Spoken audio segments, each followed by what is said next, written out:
Welcome, everyone, to the Morning Drugs Podcast. I am your host, Gavin. Today, I am joined with Shannon from the OCPD Coach YouTube channel. How you doing, Gavin? I love it. I love it. Please don't take it out. Hey, Gavin, I'm doing great.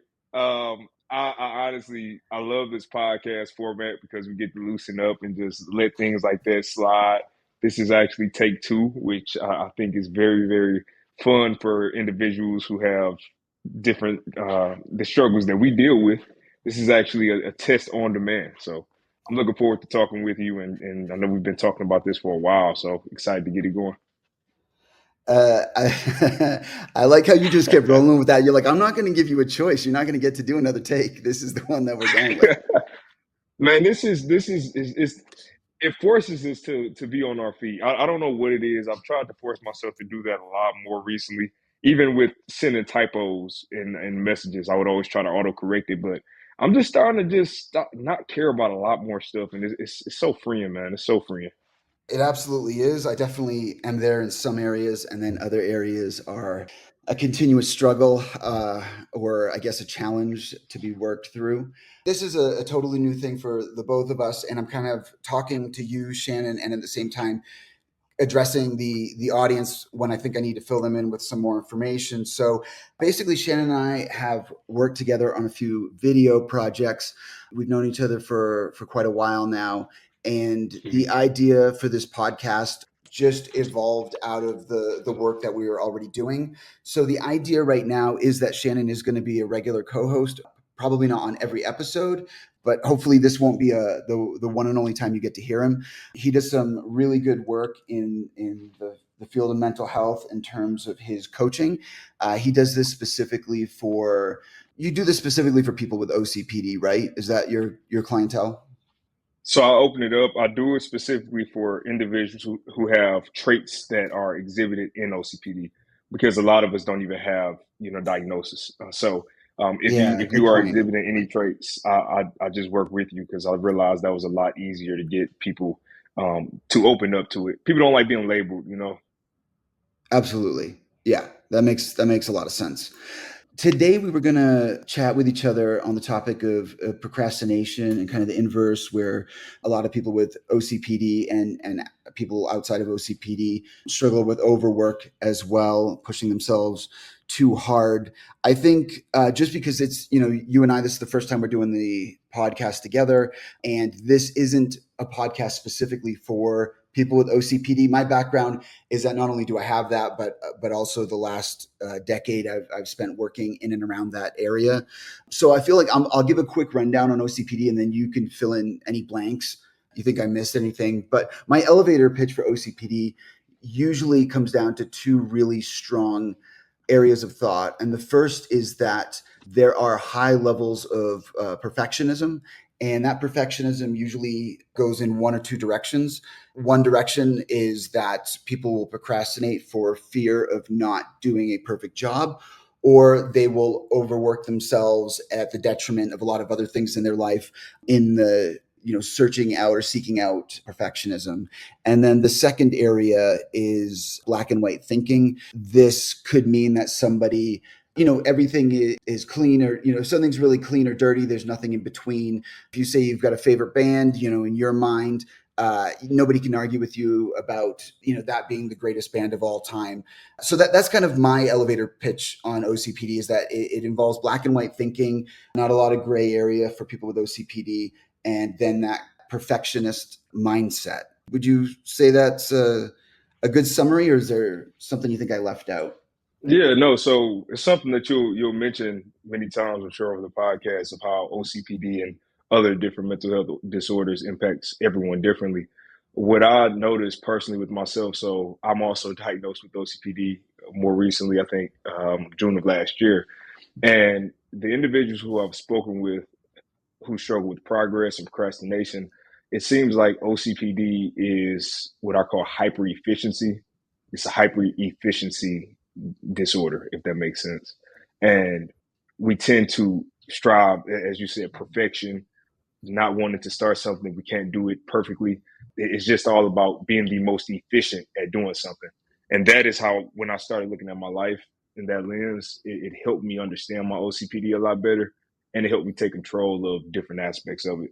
So I lean a little bit away from the perfectionism and a little more towards the efficiency of getting everything done to a high level, which ultimately falls, it's very closely related to perfectionism.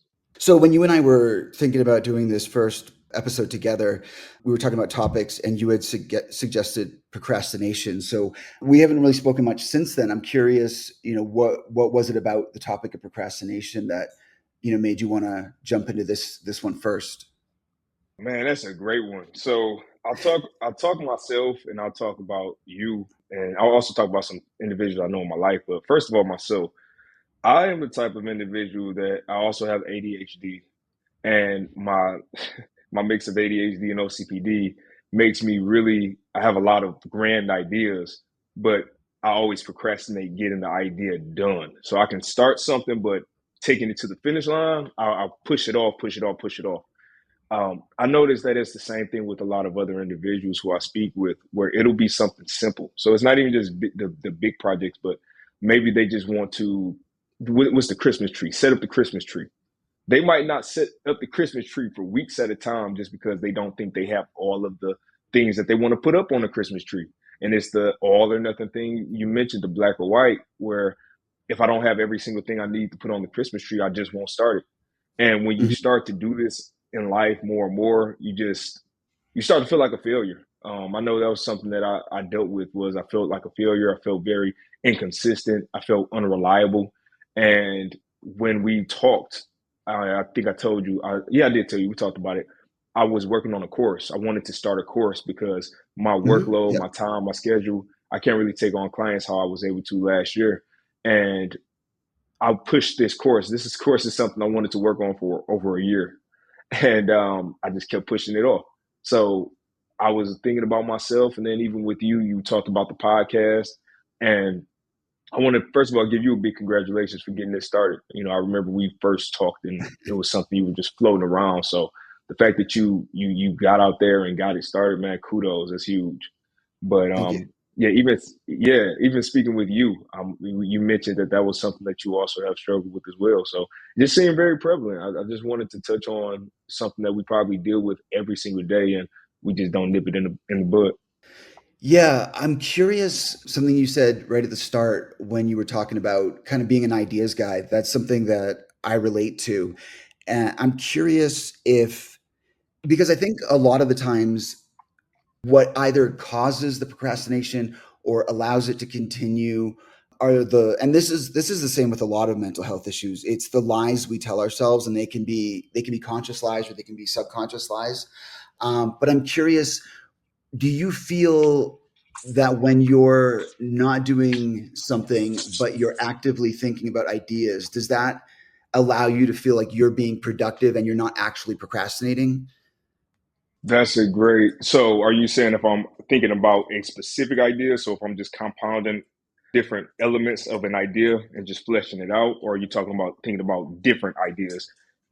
I think it can be both, right? It can be like, oh, I have an idea that I need to work on, and instead of doing, the initial stages of the idea, you're like planning it out for 10 years, right? You're just Mhm. continuously coming up with new ideas, new things to add on to the project. Or it could be that there's a project you need to start, and instead you're busy just thinking of 10 other ideas. So just either way, Yeah. instead of doing your thinking. And are you in those moments, do you feel good about yourself? Do you feel like you're telling yourself like it's okay that I'm not doing the project because I'm coming up with all these great ideas? Or do you kind of feel bad that do you recognize the procrastination in that?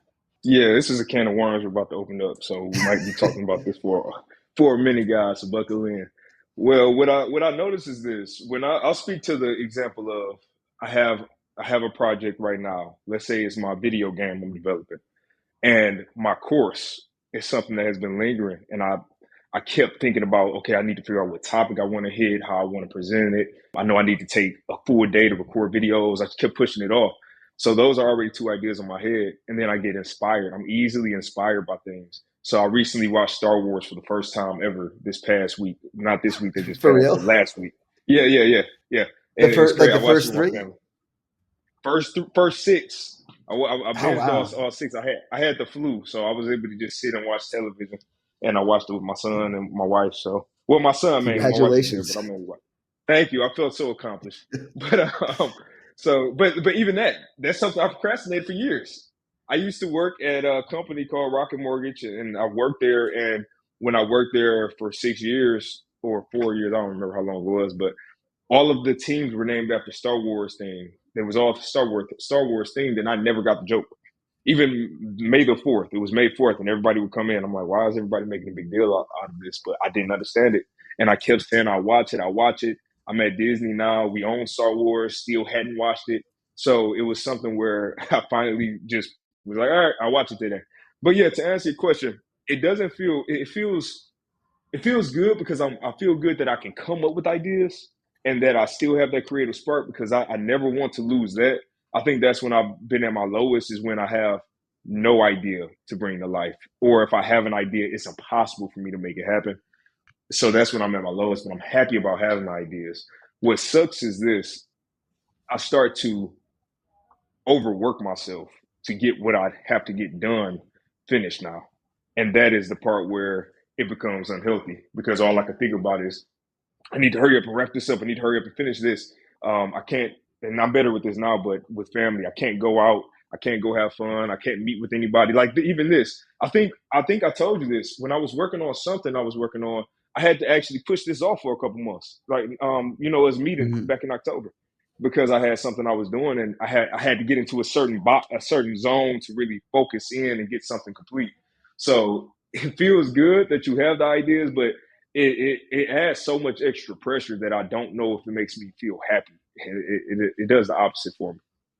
It's interesting. The For me, the ideas are they're fun. You and I have talked on a lot of different subjects in the past, so I don't necessarily feel as in control of the direction my head goes. So, one minute I've got a great idea, the next minute I'm recognizing that I'm procrastinating, and then the next minute I'm kind of spiraling into some sort of a depressive state.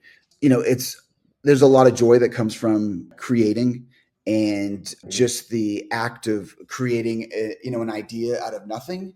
It's almost like a little dopamine hit. And so it's for me, it's a lot more cyclical. I feel good, I don't feel so good because I recognize that this is preventing me from actually taking action. And then I can maybe even go dip a little bit lower if I dwell on that for too long. So the procrastination itself, outside of what we were just talking about, for me there's a lot of fear attached to it. And I'm Mhm. happy to talk about how that impacts me, but I'm curious, with you, is there a component of like when you actually find yourself that you are procrastinating? And I think that this is, based on our conversations, I'm imagining this is something that you're doing better with over time. But when you do find yourself procrastinating, are you able to tap into like the why that's happening? Yeah, that's something as you mentioned. I'm getting a lot better with it. I think I'll go into a little bit of the why. Before I learned about OCPD and ADHD, I had no idea why I would jump from project to project. I just couldn't understand it. And I would get so far, I would waste money, I would waste time, I would be so excited and then lose the passion. It's almost like you date, you get in a relationship and you have that Yeah. honeymoon phase, puppy love phase. It would be Yes. like that with ideas. I would be so passionate about it, listening to all the music, and then I would burn out. Or a new shiny thing would come up and I would be more passionate about that.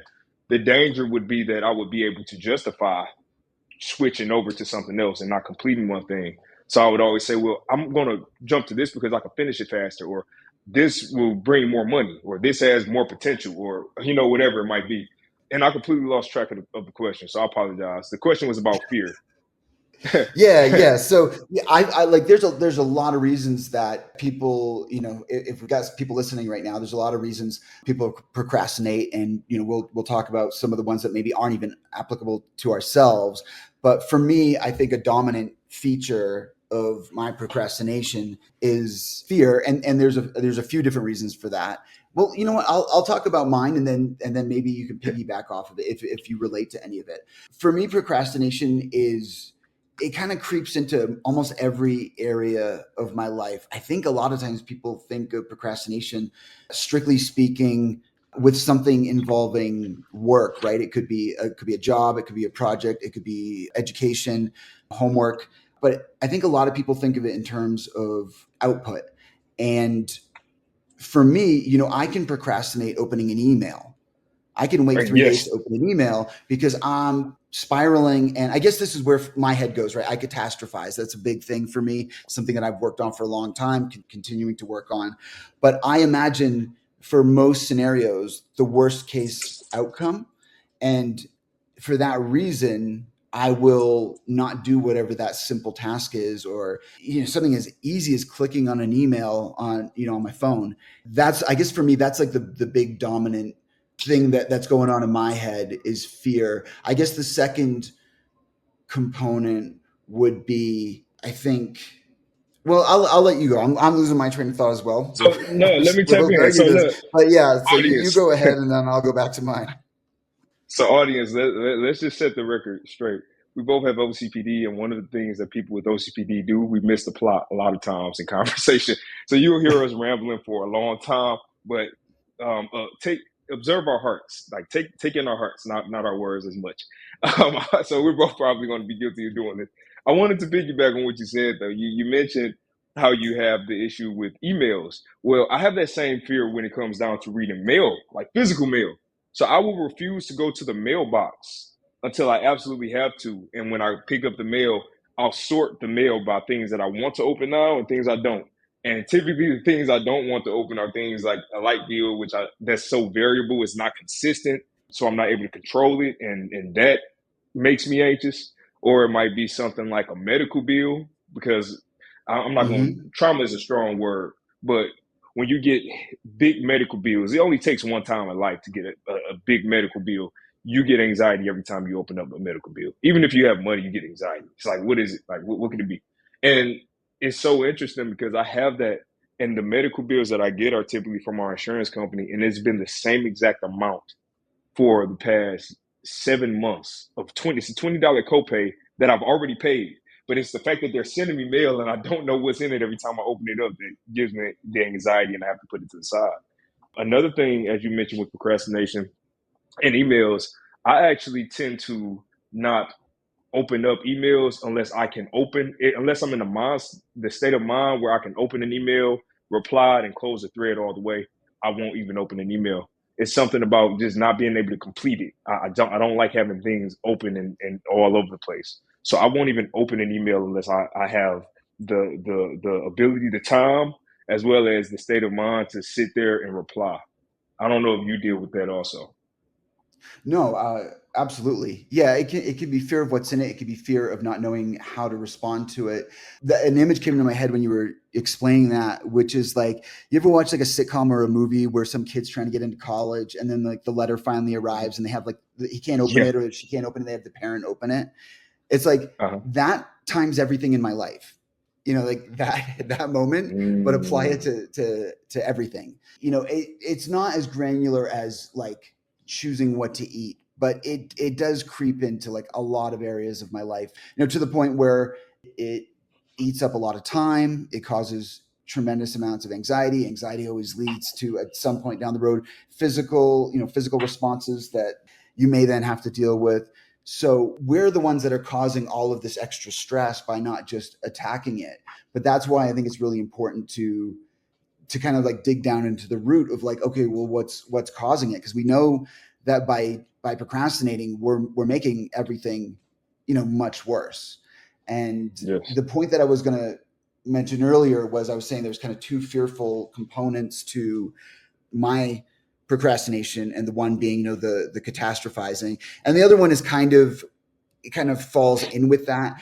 But it's that is when it comes to procrastinating in terms of work, and this applies to projects and work specifically. I was kind of on the other end of OCPD in my early years. So through my teens, through my 20s, kind of just creeping into my 30s, I was that ideas guy, 20 different things going at once. I would work 2 to 3 jobs. It wasn't uncommon for me to Wow. work between like 70 to 80 hours a week. It was after, it was all for the pursuit of whatever I deemed success. That could have been money, that could have been prestige, whatever it was that I was chasing. I was going after it hard. And if you fail enough times, or at least for me, I guess this only applies to me, but for me, I failed enough times where that fear of failure on a really grand scale, that really kind of swallowed me up. And so now I've kind of started to come through the other side of that, but there was a very long time period where it was incredibly difficult to work on projects because I could only see it ending in catastrophe. And I would enjoy the really detailed stuff. I would love to spend like hours working on an aspect of a project that really wasn't significant. There was no stakes. So I did it this week with, us recording this. I think that this probably won't be the first episode. I think probably I'll do a solo episode first. My intention this week was to record that, and I had so much fear around it that my main project that I work on, I had some really unimportant tasks that could have waited for months. And instead I sat down 3 days in a row, worked for like 10 hours straight on these really meaningless, unimportant tasks instead of tackling the podcast. Because for me, the podcast being successful, it comes down to just doing it. I'm not at all Right. concerned about who's listening, how many people are listening. It's really about you and I having a conversation about mental health that we feel needs to take place on some level. And that to me is success. But I have a therapist, and him and I spoke this week on, what are some of the hurdles that are preventing me from just sitting down and recording. And 9 out of 10 of them are rooted in fear. And also, as you get older, the stakes get higher. You need things to Yeah. succeed because you're not playing with as much time and maybe in some cases as much money as you need to have to work on a project. So I find myself kind of in a bunch of these different scenarios, or fighting against this like river of fear that's coming at me, trying to go upstream and not getting distracted with the insignificant shiny rocks at the bottom of the river. You got to keep moving ahead. Yeah, and that's so interesting you said it. I found value in those moments. So you mentioned how you had the podcast to do, but you worked on what you call the insignificant tasks this week. And I've actually found value in those times because so much of my time personally, you can tell me if this is similar for you, but a lot of my time, everything feels so urgent.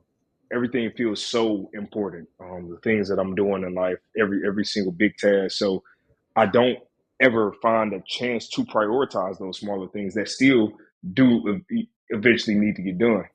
When you do have moments like that, I think I'll do things like wash my truck. Yesterday, I have to do a lot more work on my game.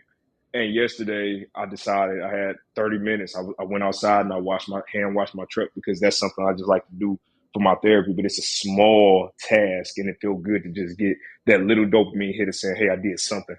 So I don't know. I find value in that. I mean, it's tricky because I fully agree with that as well. My brain feels like a little bit better, even though those tasks were not important and they weren't going to be important for a while. Now they're done, and I did get that little dopamine hit from it, and I still am. It feels good to have, a lot of people with OCPD work off checklists. It feels really good to have those ticked off the list. If you're somebody that, like me, who suffers with depression, those little dopamine hits can be important, and getting things ticked off of your to-do list can offer a lot of relief. So I do agree. I think that there's, and that's the tricky thing with mental health in general, is there's not like a one size fits all answer. That's a huge motivating factor for me wanting to get on this podcast with you and to have these conversations, is because I've tried a lot of things over a long period of time, and some of them have worked a little bit, some of them have worked not at all. A handful of them have made noticeable improvements.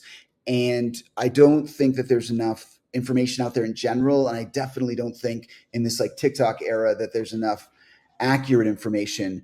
And when people go out and try these things, It could be, what we're talking about today, procrastination, right? You see some tips online, you go, you try them out, they don't work for you. You feel like a bigger failure than you did at the start. And the whole point of this really is to say, like, you got to try something else. Keep digging, keep looking. We're going to be talking about a lot of different ways to solve a lot of different problems. And procrastination for us is a big one. For some, it's insignificant. I also like kind of crossing over into overworking, yourself. And I think both of us kind of go to both ends of this Mhm. spectrum. How you define overwork, right, is going to be different for each person. For somebody, 60, 70 hours a week might feel totally normal, and they're very well adjusted, and they're able to have all of the things in life that they want, maybe a family, whatever it is. But that's not the case for everybody. So the point is that I know that I can, just as much as I can procrastinate, I can easily overwork myself. Yeah. And I have my reasons, but again, I'm curious, when you find yourself in that mode, what do you think, like, some of the reasons, what are the driving factors for you when you get into that state? My overwork state, man, this is ironic. I hit this probably every 3 or 4 months. And what happens is a lot of us are people pleasers, or we have that people pleasing tendency. And this is what has happened recently for me. Anytime somebody needs help, it feels like it's my responsibility to help them out, even if I don't know them. I even have this issue with watching people on YouTube, and I may never meet them, but I'm like, I need to be able to help them because I can see what the issue is. And maybe a conversation could help them look at things differently. And I think that's what ultimately led to me getting into coaching. But long story short, I do that a lot where I take on more things than I need to. And when I start to take on things that occupy most of my day and I don't really see the value out of it that I would expect to see, that's when I start to feel overworked. I really need to see value for what I'm putting in. Anything I'm putting in, it has to pull some value out. And it doesn't have to be money. It doesn't have to be a promotion.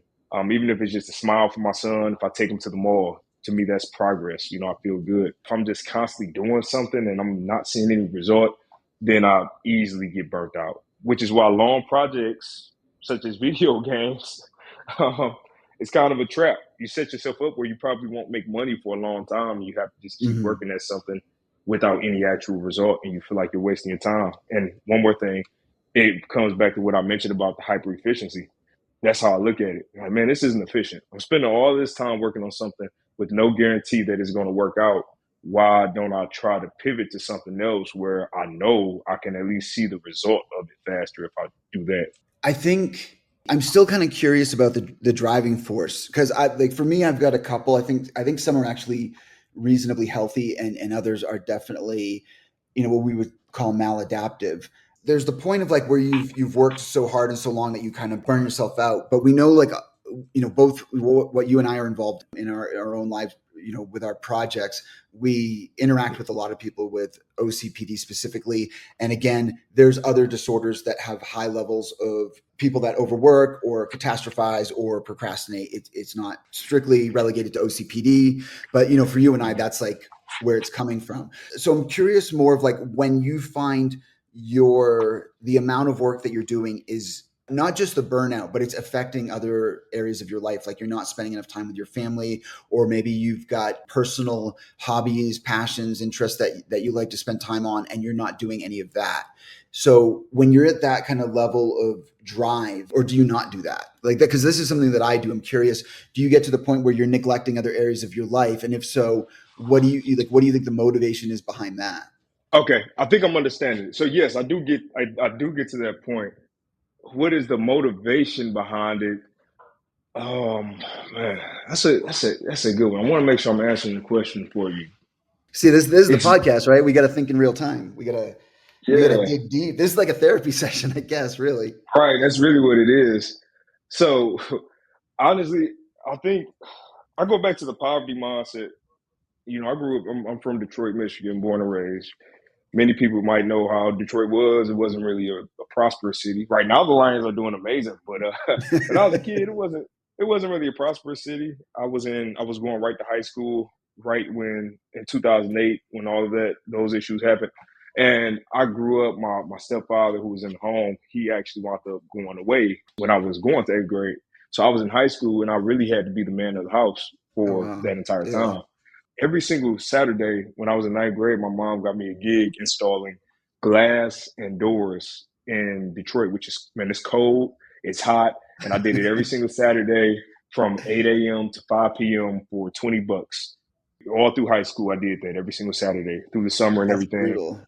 That's brutal. Um, and it was in the cold where we couldn't use gloves. It was, we're getting frostbite on our fingers. And I'm sitting on a bucket in the van because he didn't have a van where he had the actual seats. So I'm sitting on a bucket riding all around all the different places. And it was actually, it wasn't as bad looking back, but I think growing up like that, and I had a very good childhood. I never would make it seem like I just grew up in this crazy struggle. But I don't think it takes much when you're a child to realize you don't want to go back to a certain situation. And for me, that's what drove a lot of it young. So, and also, I'll tell you another thing. I had a lot of expectations put on me young. I was the only boy, so I was my grandmother's only son. I mean, grandson. I was the only boy out of all the grandchildren until probably 11 years old, and a lot of pressure is put on, I'll say, black young men when you grow up in a single parent home. you Mm-hmm. you are they want you to succeed. They want you to go to college. You got to be the first one to go to college and get these degrees and do all of this stuff. You got to keep good grades. You can't get in trouble. You got to stay in line. You got to stay structured, or else you're letting everybody down.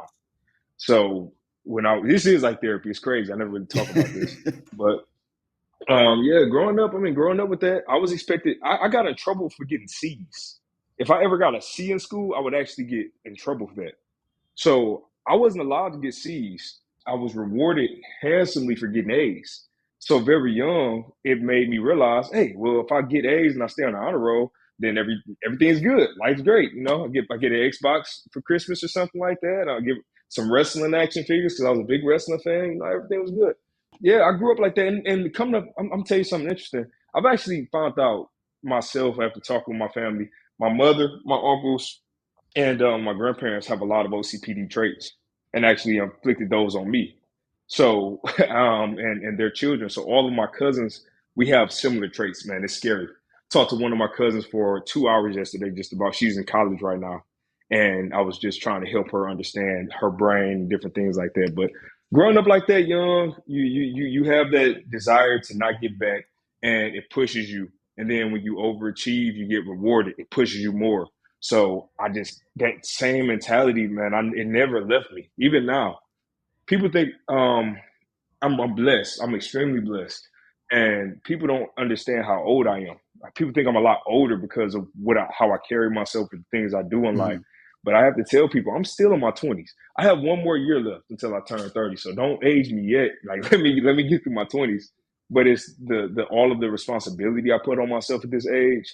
It's been like that since I was a young child. And that's another thing. One more thing. You got me. I told you, can of worms. You opened it up. That was my goal. That was my goal. The expectations that I mentioned, man, it was crazy because it wasn't just that my parents put expectations on me. My friends, mothers, and my siblings, my siblings, half siblings, their parents put pressure on me to correct their children at a young age. So I never really got to have the friend relationship where we were just friends, just peers. It was always where I was put in more of a mentorship role, where if I seen them that they were disrespecting their parent, I'm like 8 and 9 years old, pulling my friend to the side saying, dude, you can't talk to your mom like that. Like actually correcting my friends. And when my brothers are growing up, I'm getting calls from their mothers saying, hey, your brothers are going through this. Can you call them and talk to them? And this was my whole life growing up. It was like this. So I don't think I've ever had a healthy friendship my entire life where it was just a friend. That has caused issues as well, where now I don't really have friends where we're friends. And I don't know, whatever you would imagine it to be. It's always Yeah. more so where people look at me to give advice, or they look at me Uh-huh. to, it's a standard I'm always held to. And it's a lot, it's a lot of pressure. So I have to continuously work to uphold the pressure that's given to me, because now I have things I'm responsible for. And that leads me to overworking myself, because if I burn out and I crash out and I lose everything, nobody's gonna come save me. You gotta take care of yourself. And I have to take care of my wife and my son. So, and my dog and my guinea pigs. It's a lot. You really brought that for full circle. You got that right back to the overwork at the very end there. Um, so I think a bunch of things you said are really fascinating. I didn't know that about you in terms of how you were raised. I think the last thing that you were talking about is fantastic fodder for like a next episode. I think that's like a whole other can of worms to dig into, and we'll Mhm. treat that as another therapy session. But in terms of the driving force behind you, and going all the way back to childhood, it's interesting because it makes so much sense, and I have spoken with so many people with OCPD, and that's not the typical story. So it's really interesting to me for that reason, because it's not a story I've heard a lot. I found a lot of crossover between you and I, but for me, it was a very different type of pressure. It was religious pressure, and that's a whole other 10 episodes right there. But the idea of not letting people down in terms of what their expectations are for you, I felt that in another area. The part that I Yeah. wanted to talk about, the thing that it really brought up for me, was the idea of OCPD specifically, but like I think this applies to many, many mental health issues, is the idea of nature versus nurture. Is this biological? Mhm. Is this cultural? Where are these mental health issues coming from? And I know within the OCPD community, because of the way our brains work, there's this deep yearning to like know what is the origin of OCPD. And so you kind of describe the perfect storm to create somebody with OCPD when you were describing your childhood. So I'm curious, because it is just opinion, but I'm curious, do you have an opinion on where you think the OCPD came from? Do you think it's genetic? Do you think it was learned behavior? So can I add one more thing before I'm gonna answer this? I'm gonna Of answer your question, course. but I want to add one more thing. You mentioned religion. I didn't even bring this up. Goodness, I don't know how I forgot. My great grandfather was a pastor, so he owned a church my whole life. So I come from a highly religious family. I grew up in church. Second through eighth grade, I went to a Lutheran school. So we had chapel every Wednesday, and we were taught the Ten Commandments, and we had all of this. God is always watching. Even so, it's just funny because I forgot to even mention that, but that also played a huge role because I wanted to stay abstinent until marriage because I didn't want to go to hell. I didn't want to do certain things. So I had that fear as well, where it's not only the expectations of your parents, but it's like, no, now God has the expectations of you. You feel, all that stuff. That was the point. Um, the Yeah, next the absolutely. next thing you said, the nature versus nurture is something I'm still really looking into myself. Because I remember when I made my first video on my channel, and my grandmother who raised me for she was my step grandmother, but that's my grandmother. She raised me for a lot of those young years. She told me I used to have certain things I would do at a very young age, and this would have been before all of the other stuff I mentioned. And it was like really, really interesting things, like putting on my shoes in a certain order, or my clothes. I would separate them, and I had to have certain things in a really, really specific order. So I learned I had OCD as well. And I think I had my OCD transferred biological. I think that's a biological thing for me. Because even my Hmm. uncles, my grandfather, they are very like their shoes, they can keep shoes for 20 years and keep them like clean. The Yeah. clothes are really organized. Everything is organized. And I'm the same way. And apparently I was like that young. And I grew up with my grandfather. So I don't know if that impacted. But I think a lot of it comes more down to the nurture. And the reason I say that is because we the things that I gave you as the examples for my condition, I actually hear that more often with the people that I deal with OCPD, where it's similar. And it might not be the same exact thing, but it was I'll say one thing, it was a strict home, or they had strict expectations on them, just the individuals I've spoken with. And that made them be extremely self-critical because they wanted to stay in good graces. And there's another thing with defiance. This is a whole nother topic we could talk about. But even the defiance element, like my son does not act like me with the traits that I have. And he's 3, and I know it's a lot to expect him to, but he's so free with stuff. Right? He doesn't care about rules. He doesn't care about things being in order.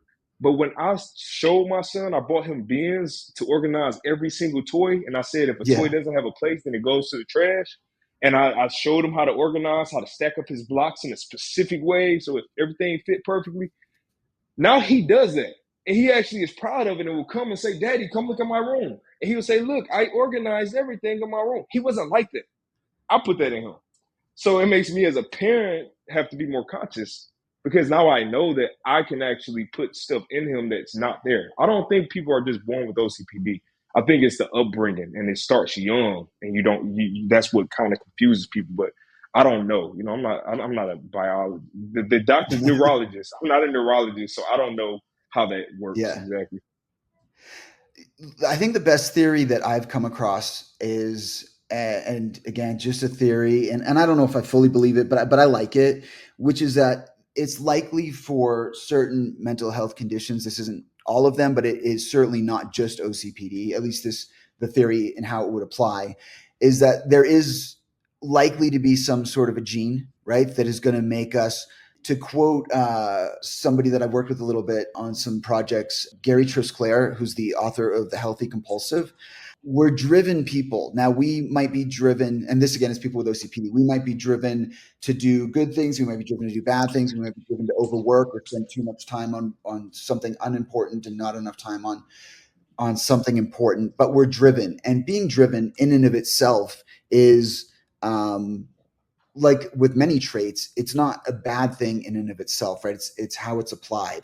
And so the idea is that we're born with this driven gene, and then the upbringing or our experiences in youth can kind of trip this switch where it becomes maladaptive, right? So for somebody that doesn't get that switch flipped, they're going to go through life and they're going to be probably a pretty successful person in whatever it is that they choose to follow. They've got that drive, they've got that ambition. But if you get that, Mhm. if it's flipped and you've got that gene, right, then it becomes maladaptive. And maladaptive is basically where we have traits that don't fit in with an area of life we want to fit into. So that could be society, that could be a culture. It's generally maladaptive if we're unable to adapt to the situation that we choose or want to be in. For me, that kind of makes sense. Again, we don't know that that's true, and we would Mhm. know if there was more research being done. That for me is, I was thinking about that when you were talking about how the religion applied to you as well, which is that you can speak to a lot of different people with, and we keep saying OCPD. I don't think once we've said obsessive compulsive personality disorder, which is what we're so used to, right? Which is what we're talking about. But you'll Yeah. talk to 10 different people and they'll have 10 wildly different upbringings. But then when you start digging into what their core experiences were and the emotions and feelings as a very young person that came out of those core experiences, they will be very, very similar across time. And I think it would be amazing is just to see more research being done about instead of it's always about the treatment. And I'm sure you've heard the expression, an ounce of prevention is worth a pound of cure. And I wish there was a much, much more research being done on the developmental years and what we're exposed to during those developmental years and how that feeds into like who we become later on in life. And so when I Mhm. mentioned religion and you mentioned religion, oh, wouldn't it be fantastic if somebody did a study on people that are devout with their whatever their religion is, for people that are raised very, very devout, whether they want to go along with it or not, what do those people turn out like later on in life? Who do those people become? And if Yeah. we were to discover a gene, let's say for OCPD, for those people that have that gene and then are exposed to a very devout religious practices, what percent of those people get that switch flipped on, and now all of the great things about their innate personality are now working against them? You hit on man. You hit on something. I got to touch on this real quick because we're talking about religion. I'm very involved in my local church. I lead a team there now, which has been very interesting. That's a whole nother topic: leadership, delegation, all of that stuff, right? But I've never felt more part of a group until I joined this church, and it feels like I'm saying it's a cult, but that's not what I'm saying. Mhm. Many of the individuals who attend this church have the traits that are exemplified, or exemplify the traits that are inside of the definition of what OCPD is, those different traits. And when I tell you it's the pastors, the pastor of church, his Elevation Church, Stephen Furtick, if you ever watch him on YouTube, you'll see he mentions certain things that are just like, whoa, that sounds like me. That sounds like, this specific trait. I have local pastors. All three of my local pastors, same thing. It's to the point where I'm the first person to the church every Sunday. I get there at 6 o'clock, so I can set everything up. And my other church pastors are upset that I'm so early. Not actually upset, but they want to beat me because they don't want to look bad. But it's in a healthy way, and they Yeah. will do all of the work. Like they won't ask anybody for help. They'll just start setting everything up and doing everything. Man, it's crazy. I feel so a part of a community, but I Yeah. see it so much in the church. Everybody I talk to that are high achievers. I'm talking about lawyers. They literally, the lawyer, she comes and sits and talks to me. She's a high achieving lawyer, and she'll say, I'm going through this. And she was like, sometimes I wake up in the morning, I'm like, why am I doing this? Why am I doing so much? I don't have a reason to do it. I just do it. And I give her basically not a therapist, but almost like a therapist session right there, coaching session right there on the spot. And that happens so much. So I really would love to see some research with that, because I have noticed that the church has been like a faucet for individuals who have these different traits. Yeah, my hypothesis is that you would see a lot of that. You would see a lot of people that were raised, for lack of a better word, like strict religions. For me, one thing I really hope, this is like day one of the podcast, essentially. Like I said, I don't know if it'll be the first episode or not, but this is day one. And what I'm kind of noticing in real time talking with you right now is like how freeing this conversation feels in comparison to what I was doing before. So I mentioned in our pre-chat, I didn't know if I was going to bring up my YouTube channel or not. I'm definitely at this point, I'm not going to mention what it is. There's no point sending anybody over. It's a different thing. But I did have a YouTube channel, and I felt so incredibly restricted. I felt restricted by YouTube itself. Felt restricted by what the audience's expectations were going to be. And so it's nice to have this conversation right now and to speak on the topic of religion. For me, I'm very happy for you when you talk about what you've managed to find. I think it's a really good thing, and not everybody is going to agree with us.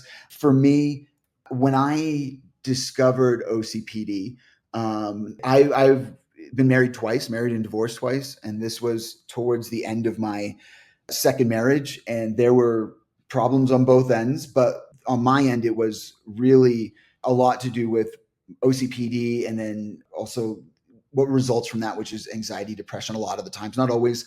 Anyway, I discovered OCPD, and I'm reading this article on it, and there's not a lot of information. I mean, there's still not a lot of information, but there was a lot less information at that time. And it was like maybe a 3-page article, and it felt like I was reading my autobiography. And I got to a point where it talked about how many people with OCPD are very, very religious and will continue with their ideologies and their religious beliefs even when presented with opposing information. And that really rocked me. I was not necessarily consciously unhappy in the religion that I was raised in, but my brain tends to go more in the direction of science naturally. That's not a choice that I'm making. And so it was always a struggle with my faith. And then seeing that I might be fighting to hold on to my faith because of a mental disorder, and it's not even a conscious decision on my part, it really shattered a lot of things for me. And that was a very long time ago. And all throughout the past decade and a half, I've really been internally struggling with what I believe. But the point of what I'm saying is that I'm definitely, I'm not at all anti-religion. I think that there's a lot of good that comes out of not all, but a lot of religions. I travel a lot. I'm nomadic. And so I've experienced a lot of different cultures and a lot of different religions. And I've seen the impacts it has on the people that practice it. And I've seen a lot of good. I've seen some bad. And obviously, historically, we know of the good and we know of the bad. So long story short is that I think it's fantastic that you have a strong belief system. And I think for people with OCPD, finding community, and this is kind of what I was bringing it back to, finding community can be really, really difficult if somebody has OCPD and they're not actively working on it, there's a much higher chance that this person is a difficult person to be around. And so if you have obsessive compulsive personality disorder, you can find it very, very difficult making friends. Even, spending time with family members can be challenging. They might not enjoy your company either. Again, I'm speaking broadly, but I think that for somebody with OCPD to find a home, like feel at home around a group of people is amazing. And I think that's really, really cool for you. I'm looking for that as well. I've kind of got a different trajectory with that, being nomadic. Even after years, I'm still trying to figure out like the best way to build some sort of community. I'll be honest with you, this podcast is a little bit of an attempt to do that. It's definitely not in, the top three goals for what I want to accomplish, but I think that if I am able to meet more interesting people in any way possible, so if I'm able to, whether that's interviewing people or whether that's people that just listen and send in messages or whatever, I really would love to meet just more people in general with fascinating stories and, fantastic and exciting ideas. So I hope that through this podcast, you and I can build a community of like-minded and not like-minded people. I like to be challenged, and I hope that I get the opportunity through this podcast to be challenged. It's I don't know why I want that. It's difficult enough to do when I'm not being. It's hard enough to sit here and do this as is. So getting back to procrastination and overwork, we can talk about either. We've really talked about the problem in and out, but I don't think we've been that solution focused. So I would love to share with, whoever's listening, a couple of the ways in which I've like what I've done to combat my procrastination. But if you've got, you're the OCPD coach, so I would love to start with you and hear whether it's stuff that you've done with others that you work with, or it's in your own personal life. What are ways to combat procrastination? With my coaching, I try to keep things as simple as possible. Keep it simple, stupid. And one of the things I love to do is track everything with Jira. As you mentioned, we all have checklists in some capacity. I actually use a full blown software, Jira, to keep every single thing that I want to get done inside of invisible for myself.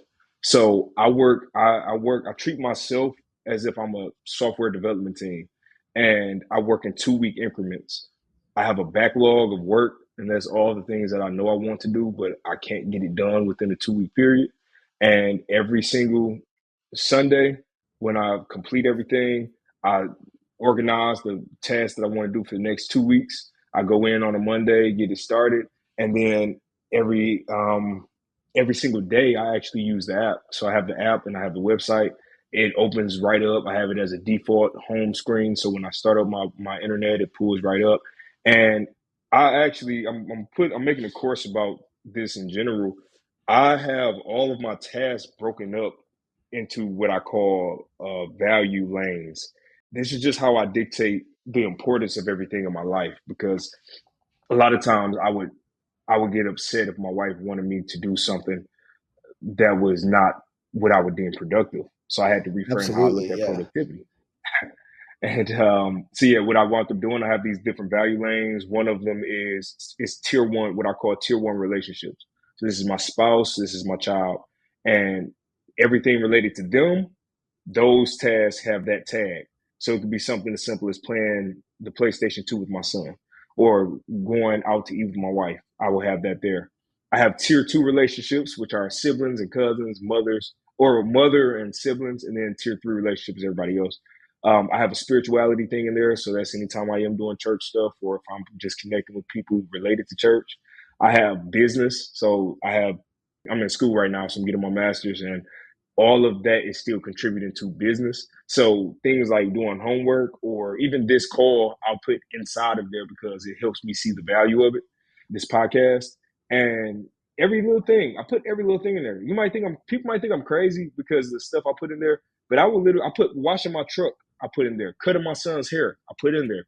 And it just makes me feel good when I get little things done. I just continuously feel good. But how it helps with procrastination, real quick, it helps yeah, me because when I add the task in there, even if I'm not doing it right now, it gives me the visibility where I can always go back in and add additional details even before I'm able to start working on something. And with my ADHD, I don't feel the need to stop doing what I'm doing to jump to that. I can actually give myself time to let it sit and bake. And a lot of times I wound up realizing some of my ideas weren't as good as I thought they were. It was just the heat of the moment. So yeah, those are some of my tips. But I'm gonna let you go ahead because I can talk all day. How do you spell that app? What is the name of it again? J, so it's Jira, Jira. I have a really simple video on how to use it on my channel. The OCPD Coach, obviously, you already know that name, but I am working on I recorded a 4 hour course, which is going to go more into detail on the value lanes and how to use that, because that has helped me big time. And it's helped my clients as well who struggle with finding that balance. We always just focus on work, work, work, work, work. And then we wind up pushing off everything else that might seem important, such as going on a date or just taking care of yourself, getting yourself some clothes or something. That was something I struggled with too. But yeah, Have you got a sponsorship with them yet? no, I have not. And it's so funny. I mentioned that in the video. I said, I have to mention this is not sponsored. I do want to get sponsored, but I don't even know how to do that. I don't know who to reach out to. I looked up on LinkedIn. I just gave up. That's another thing. Sometimes I just think I'm wasting my energy doing stuff. So I just say, whatever, and just let it Yeah. go. One day, maybe one day. We'll get you there. We'll figure it out. The one thing I wanted to touch on that you said, and I think those all, very, very good advice. And, good advice for the right person, right? I think for some people Right. they do really, really well with that advice. I find the list making super interesting, super, super interesting. I think that it can go in very, very, very opposite directions. So personally, I was at the mercy of my lists, and they were not working for me. I was working for them. And I had a friend recently that was going through something similar, and she was obsessed with making lists. This is something that she's still working on, but she really, really struggled with lists. It's not, but it almost, looks like, I don't know why I said it's not. Maybe it is an addiction. I don't know if it can be an addiction or not, but it looks from the outside like an addiction, and very, very, very obsessed with list making. And it's causing all sorts of problems in her life. And for me, I used to be very, very similar. I was, like I said, I was at the mercy of my list, and I would have, 10, 12, 15 different lists going at once. And instead of eliminating them, because I did find them incredibly useful, they're such an amazing tool if done correctly. I had to teach myself how to try and just get down to one master list. Hmm. It's broken up, and, with all the apps now, there's a million different ways that you can do this. But having many, many, many highly detailed lists meant that was taking up an incredible amount of headspace for me, which is the opposite of what it should be doing, right? The idea is we write it down, and then it's able to free up that headspace. So I think Right. it's fantastic. I just like to put that caveat out there because it's really easy to get carried away with these lists as well. And, people are writing down the most like insignificant, like the times any, time I need to go to the toilet because this is the only, 5-minute break I've given myself in the day. And on the whole, in terms of the topic procrastination, it can be a really fantastic tool. For me, we talked earlier about the idea of not wanting to open up physical mail, that comes to the house, or emails in those situations, because this is something that's like a frequent thing, right? We can be emails all day long. They're not all catastrophic for me, but I find doing a really quick meditation, it could be like 2 minutes, 5 minutes, if something's really causing a lot of anxiety. So what I'll do is, I'll spend 2 minutes and try and clear my head. And then it's like run to the email and like rip it open like you're ripping off a Band-Aid before you've got time to Yep. like re-inject those catastrophic thoughts back into your mind. You've kind of cleared your head. You're now not thinking about what might be in that envelope or what might be in that email. And so that's and a lot of this stuff sounds hacky, but that's the point of this podcast, is that it's okay if something works for you. That's acceptable. And so for me, just trying to find ways to mellow myself is actually a really key component of how I fight procrastination, because fear causes anxiety, and anxiety causes that fight or flight response. A lot of times the flight looks like procrastination.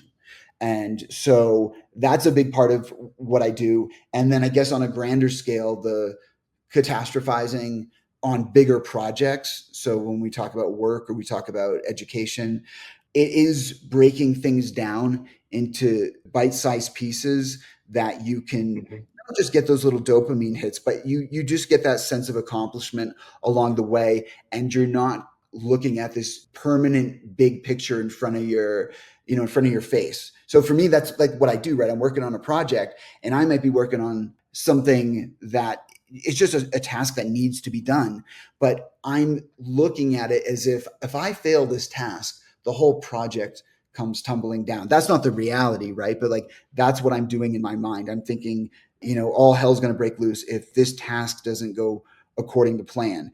And so what I need to do is to ahead of time only be concerned with the outcome of that task as it applies to the task itself. Meaning if I fail on the task, it doesn't mean that the business or the project is going to fail. It simply means this very small task didn't go my way this one time. It may seem like this doesn't tie directly to procrastination, but if you're listening and your procrastination is coming from a place of fear, well, then you need to attack the fear.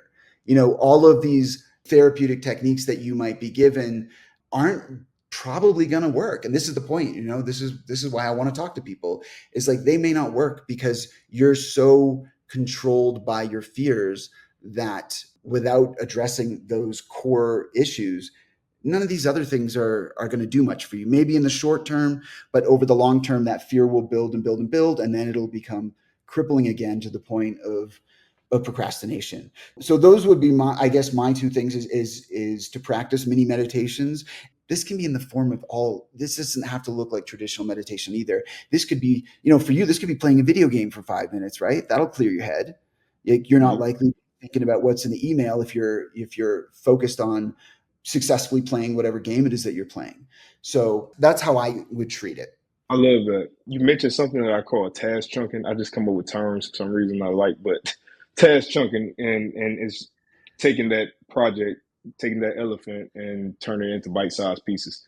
I love that concept, and I think that's very, very important when it comes down to anything we do. Specifically, I know with the fear that we mentioned, I've always had a fear of looking mediocre, and I would always compare my work to billion-dollar enterprises like McDonald's or what's a big company, Sony. I would compare my game to Rockstar's Grand Theft Auto, and I would expect to be able to create that. But without having those tasks chunked out, it was just a vision that I would never actually attain, and you wind up just giving up at some point and procrastinating on getting started on the next thing. So I love those. Those are big. I think like a good place to kind of wrap up today's conversation is I will do a big I don't want to do this, but I'm going to do it. This is a big confessional for me right now because this is so deeply tied into what we're talking about. And it's in reference to the podcast that we are doing right now. And I mentioned this very briefly. You and I chatted for a couple of minutes before we started the podcast. So I've really struggled to get this podcast off of the ground, and in all of the same ways I do with many other projects, which means that I did all of the detail work. I have an amazing artist that I work with, and she provided just beautiful artwork for this project. And there was a few other people I needed some assistance in getting some of the stuff off the ground. And I did a lot of research, and so I spent a lot of time working on this without actually recording a single podcast. This was a little bit of work that I did with my therapist, and a little bit of just self reflection after weeks of trying to put this together. And for me, it was very, very, the procrastination to do this was just completely enveloped in fear. But I needed to kind of dig at what was the fear that was holding me back. And this can be, and the reason I'm bringing this up, because this is helpful or could be helpful to other people. It's really hard to deal with a problem if you don't know what the problem is. And that's what I Mhm. was struggling with. I knew that I was procrastinating. I knew that I was afraid, but I really couldn't figure out what was at the heart of what I was afraid of. And so what it was is this goes, from person to person, but I've noticed in a lot of people with OCPD, it seems to be a common trait. There's a lot of self-doubt, Mhm. and it's not across the board, but in general, there's a lot of self-doubt. And so what I'm trying to say is that I don't necessarily have the best opinion of myself in a lot of areas in life. I continue to try to do better every day, but I tend to focus a lot more on my faults than any sort of pros. And There's one area where I feel reasonably comfortable, and that is in my intellect.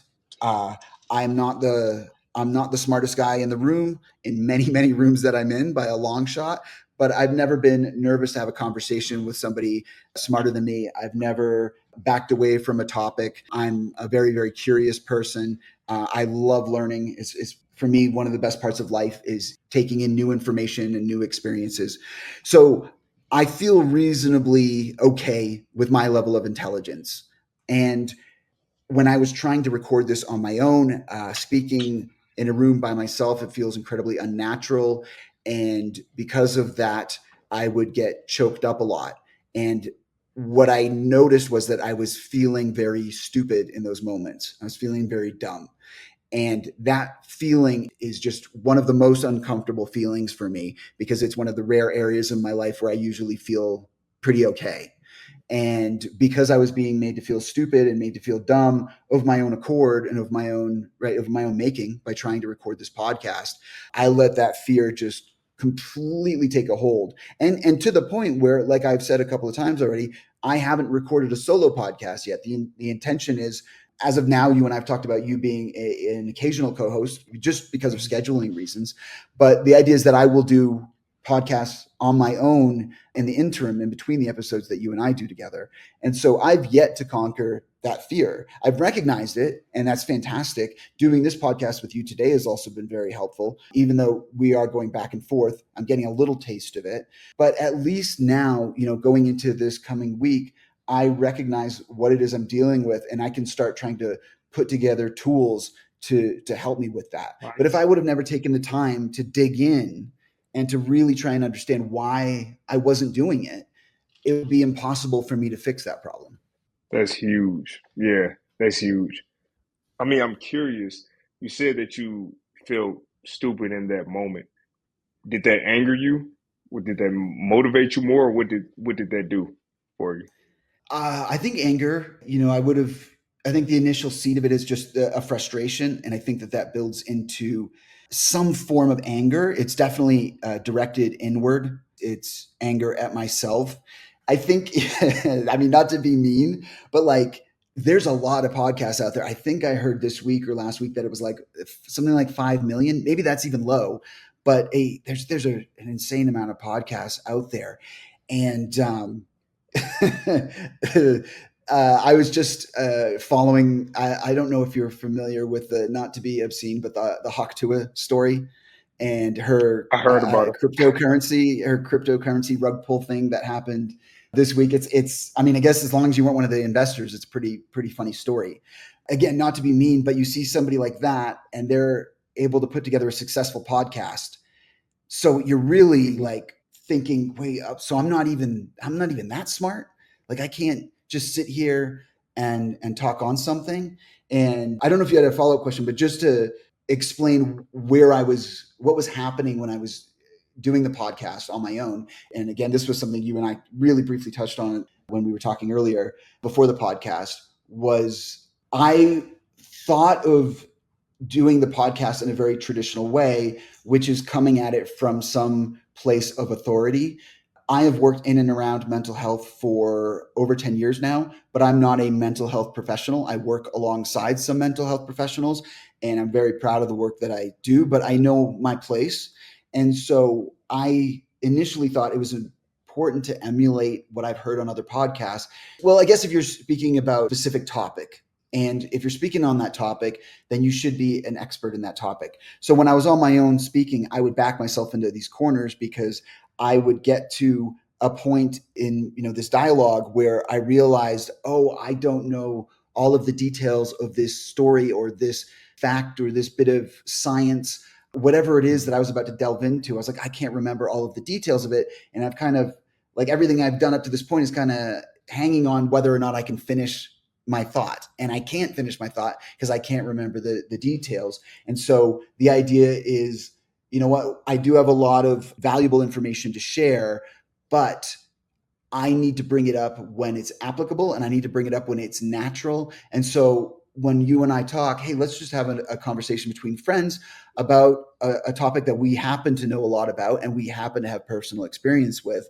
And then when something does come to mind, whether, again, like whether that's bringing in some research in the mental health field or some science or politics, whatever it might be, whatever's applicable to the topic, bring it in when it's natural and when it feels comfortable. So this is a little bit of a stepping stone to, and I hope this is helpful to people, because like this is how I worked through it in real time. So the first step was recognizing what was the fear.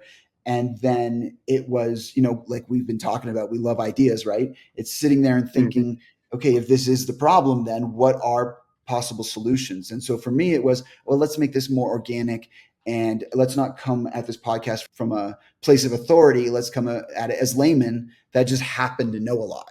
And that's how I landed to, where I landed. Thank you for sharing that. I thought it was so impressive the way you can pivot when you're going through something like that and you have that expectation of yourself and you realize, hey, maybe this isn't me. This isn't my voice. I need to find my voice. And then you can pivot, even if it does come with some frustration. I think that's just a huge power that we have. I always try to talk about the strengths of OCPD. We do have so many issues that plague our life, but the strengths that we have sometimes is really impressive overall. Just people can go years trying to do what you said you were doing and not having any success without realizing, hey, this isn't efficient. I need to pivot. To me, I just love that. It's a book. I want to share one thing before we go, Sure. if I can find the book. Here it is. Silk Garden. It's the practice. Is this one, and it's the practice shipping creative work. And I remember I was listening to the audiobook of it in my truck, and there was a chapter where he talked about the sunken cost fallacy, where once we've invested so much time into something, we don't want to give up and we don't want to just cut ties with it. But I think that's actually one of the strengths, one of the hidden strengths when you know how to healthily procrastinate, if that's what we Yeah. call it, is that ability to say, "Hey, this isn't working anymore. Maybe I need to just do something else." And you wind up looking back and saying, "Hey, I saved a lot of money and I saved a lot of time." So once I heard that chapter, I was in the truck driving. I felt so much better about all of the projects that I canceled in my life because I felt like, man, you just kept canceling stuff. You failed. Everybody was expecting something. You kept failing and failing. But I realized that there was actually power in that ability to pivot. So that was just something I wanted to bring up because I thought that was pretty impressive. Yeah, absolutely. And I think for me, it goes back to the idea that it's really, really rare in life for something to be all good or all bad. And so, you mentioned like the idea of healthy procrastination. And I think like we don't even need to, we won't dig into that right now, because I think procrastination will be a topic that gets spoken about on this podcast again in the future. So I don't need to go into the details of it. But the idea is that it's not necessarily helpful to assign a good or bad value to a personality trait or an idea, because then we're going to start putting walls up and we're going to only look at something in one light, and it's going to be very hard to switch and look at it in another light. So I'm glad right at the very end that you mentioned that, because I don't think that we should be, again, to use the word maladaptive. If something isn't maladaptive, then it probably is something that's okay. It's even better if it's serving us, but if it isn't actively harming us, then it's probably not something that we need to spend a lot of time worrying about. So I think that Yeah. that is probably a good place to leave it. A light apology to, if people are listening. The audio quality I know on both ends is not the best today, but we are using. We're just trying to figure out the best software to use, and we're trying to get our mic situation sorted. So if it sounds like a bit like a conversation over a telephone, hopefully the content of it was valuable to you, and you rest assured that the quality is only going to go up in time, in terms of conversation and in terms of just the audio as well. So thank you so much, Shannon. I hope this is something that you and I continue to do regularly, and I enjoyed our first go at this. Yeah, so thank you, and thank the audience for joining us. Yes, thank you. And likewise, thank you, audience, for your patience. Talk soon. All right, we'll see you in the next episode. Thanks.